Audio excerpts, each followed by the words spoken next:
नमस्कार, स्वागत है आपका न्यूज़ रूम से। आज न्यूज़ रूम से बात करेंगे एक मुलाकात की। जी हाँ, कल की अगर बात की जाएगी तो कल एक मुंबई में एक मुलाकात का आयोजन किया गया जिसमें राज्य के उप मुख्यमंत्री और मुख्यमंत्री मतलब देवेंद्र फडणवीस और एकनाथ शिंदे दोनों को आमंत्रित किया गया। ये मुलाकात आयोजित की गई थी लोकमत समूह द्वारा, जो कि एक पूरे देश में समाचार के माध्यम से सबसे सशक्त माध्यम है। और इस मुलाकात में जो मुलाकात लेने वाले थे वो थे पूरे देश के नट सम्राट, मतलब बात की जाएगी तो प्रसिद्ध अभिनेता, फिल्म अभिनेता नाना पाटेकर। इस मुलाकात की सबसे खास बात ये रही जिसकी समीक्षा हम करने वाले हैं, जिसमें किसान आत्महत्या। और इस मुलाकात में कुछ ऐसे तंज कसे गए जो सरकार पर और आने वाले भविष्य की राजनीति पर थे। क्योंकि वर्तमान में अगर महाराष्ट्र की अगर बात की जाएगी तो महाराष्ट्र में सत्ता का बागडोर फिलहाल फडणवीस और शिंदे गुट के नाम है। मतलब शिवसेना से शिंदे गुट अलग हो चुका है और उन्होंने कहीं न कहीं युति करके, मतलब गठबंधन करके फडणवीस के साथ अपनी सत्ता बना ली है। ऐसे में अगर बात की जाएगी इस पूरे मुलाकात की तो इसमें किसान आत्महत्या, क्योंकि उसकी ओर ज़्यादा ध्यान दिया गया। नाना पाटेकर पिछले कुछ दिनों से किसान आत्महत्याओं की ओर अपना कदम बढ़ाते हुए और उसको कहीं ना कहीं सपोर्ट करते हुए किसानों की परिवार की हालत जानने के लिए कहीं ना कहीं आगे बढ़े हुए हैं। और उन्होंने एक संगठन भी बनाया है किसानों की आत्महत्याओं को रोकने के लिए, जो पिछले दिनों हमने देखा। वही नाना पाटेकर ने 9 महीने में 1052 किसान आत्महत्या कर लेते हैं, ये मुख्यमंत्री और उप मुख्यमंत्री को अवगत भी कराया। हालांकि अगर बात की जाएगी इसकी तंज की, मतलब इस मुलाकात में जो तंज कसे गए उसमें सबसे बड़ी बात अगर की जाएगी तो वो है वोटर्स की। नाना पाटेकर ने आखिर ये तंज कैसे कसा वो भी देख लेते हैं। कोविड असताना असं का करतायत, आम्ही त्याला थोडं सांगत होतो, वेळ म्हणजे समजावून प्रयत्न सुरू होता, प्रयत्न सुरू होता,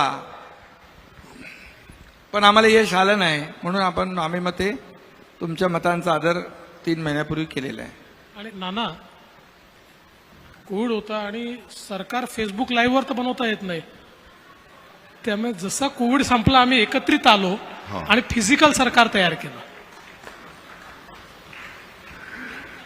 काय असतं फडणवीस साहेब, एक बार्टर सिस्टीम होती आपल्याकडे, 12 बलुतेदार होते ज्यावेळी, की आम्ही तुम्हाला हे देऊ मग त्याच्या बदल्यात तुम्ही आम्हाला हे द्या।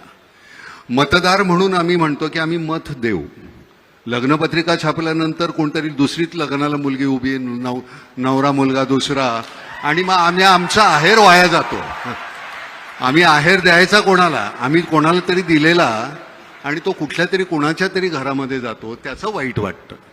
तो देख सकते हैं कि नाना पाटेकर की ये मुलाकात जो थी, जो इसमें तंज कसा जा रहा है फडणवीस और मुख्यमंत्री एकनाथ शिंदे पर, वो इस तरह का है जिसका हम हिंदी में आपको बताते हैं, हिंदी में भाषांतर करके बताते हैं कि अगर किसी शादी में गए और शादी में हम गिफ्ट लेके जाते हैं तो उसमें दूल्हा दुल्हन चेंज हो जाती है, तो उस जो गेस्ट को है वो कैसा लगता है कि उसका जो कि गिफ्ट है वो व्यर्थ चला गया, मतलब फिजूल में चला गया।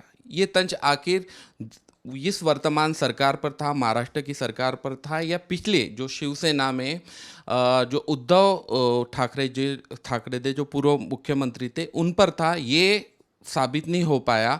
लेकिन कहीं ना कहीं देश की वर्तमान सरकार और महाराष्ट्र की वर्तमान सरकार पर एक तंज था कि जो वोटर्स वोट देता है और जिस तरह से विधायकों को अपने साथ लेकर भारतीय जनता पार्टी जिस तरह से अपनी सत्ता बना रही है, वो आखिर क्या सोचता है।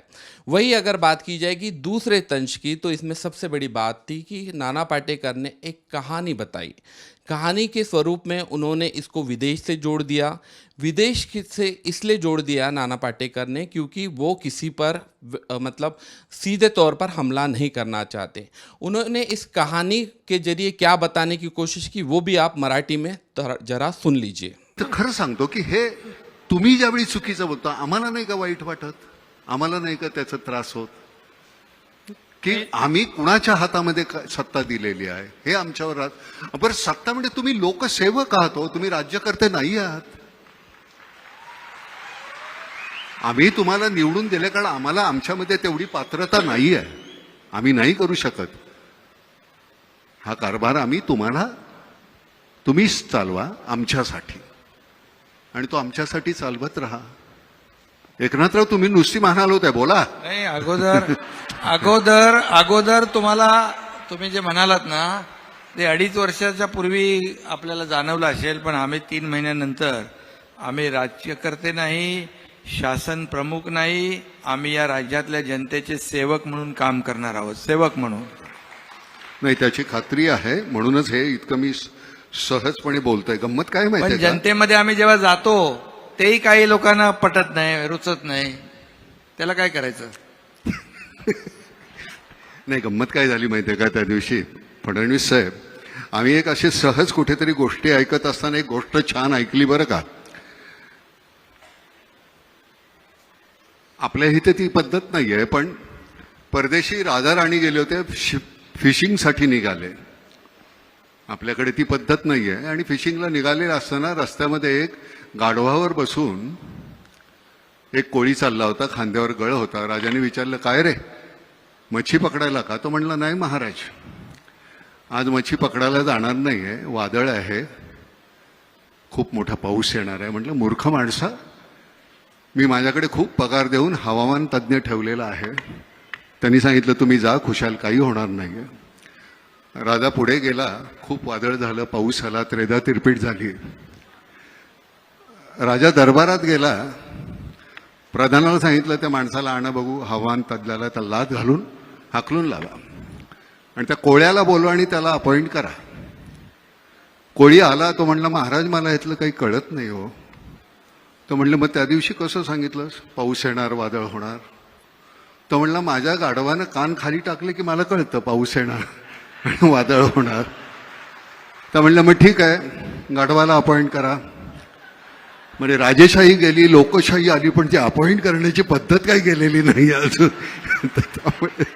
इस कहानी की अगर बात की जाएगी तो जो मराठी में कहानी बताई नाना पाटेकर ने, उसका हिंदी में भाषांतर हम करके बताते। नाना पाटेकर कहते हैं फडणवीस और एकनाथ शिंदे को कि एक विदेश में एक राजा फिशिंग के लिए जाता है, फिशिंग के लिए जाता है तो उसको रास्ते में एक मछुआरा मिलता है। मछुआरा उनको आगाह करता है कि राजा आप फिशिंग के लिए मत जाइए, बहुत तेज़ी से तूफान आने वाला है। राजा उसको कहता है मछुआरे को कि इस वातावरण की देखरेख के लिए और तूफान की जानकारी देने के लिए उन्होंने एक जो कि तज्ञ है वो रखा है, वैज्ञानिक रखा हुआ है, जो अधिकारी रखा हुआ है वो उनको जानकारी देता है। उसने तो ऐसी बात हमें नहीं बताई। राजा जाता है और अचानक तूफान आ जाता है। राजा फिर चिढ़कर वो घर पे वापस आता है, अपने महल में वापस आता है और महल में वापस आने के बाद राजा चिढ़कर दरबार में बोलता है कि वो जो अधिकारी है उसको भगा दो और जो मछुआरा है उसको काम पर लगा दो। मछुआरे को जब बुलाया जाता है तो मछुआरे को पूछा जाता है कि आप यहाँ पर आपने किस तरह से ये बताया, तो मछुआरा जब बताता है कि इसका तो मुझे कोई ज्ञान नहीं, लेकिन मैं मेरे गधे के कान नीचे थे, उसको देखकर मैं समझ गया कि आखिर तूफान आने वाला है, वही मैंने आपको सूचित किया।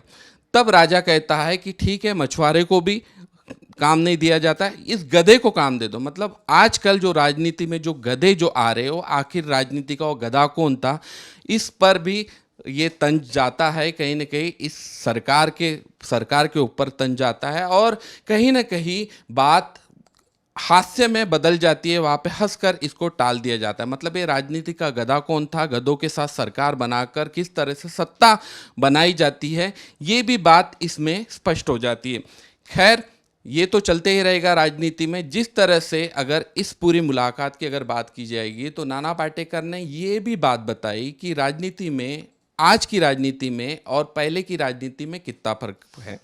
आज की राजनीति में जिस तरह से एक नगर सेवक से लेकर आमदार विधायक होता है वो किस तरह से करोड़पति बन जाता है। लेकिन उन्होंने लाल बहादुर शास्त्री की भी बात बताई कि जब लाल बहादुर शास्त्री जो कि देश के प्रधानमंत्री के तौर पर थे और उनके पास कोई उनका मित्र आ जाता है वो 200 रुपये मांगने के लिए उनके पास नहीं होते, लेकिन जब उनकी पत्नी कहती है कि मेरे पास 200 रुपये है, आप इसकी मदद कर दीजिए, तो लाल बहादुर शास्त्री अपने पत्नी को कहते हैं कि आपके पास ये पैसे कैसे आए। तो लाल बहादुर शास्त्री की पत्नी उनसे कहती है कि आपने जो मुझे घर खर्ची के लिए जो पैसे दिए थे उसमें से मैंने थोड़ा थोड़ा बचाकर कुछ अपने पास जमा कर दिया, तब जाकर वो अपने मित्र को 200 रुपये देते हैं।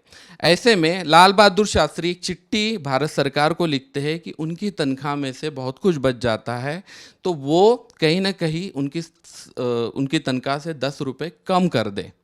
तो अपने आप में एक उदाहरण उन्होंने पेश किया। नाना पाटेकर ने इस पूरे मुलाकात में कहीं न कहीं बताने की कोशिश की कि कल और आज में कितना परिवर्तन आ गया है, और इन्हीं सारी बातों को कहीं ना कहीं इस मुलाकात के जरिए बताने की कोशिश की। मुलाकात का औचित्य था कि किसान आत्महत्याओं को रोकथाम के लिए कहीं ना कहीं एक कदम सरकार ने बढ़ानी चाहिए। इसमें मुख्यमंत्री एकनाथ शिंदे और एक फडणवीस ने कहीं ना कहीं अपनी बातें बताई जो कि इस मुलाकात का आकर्षण रही।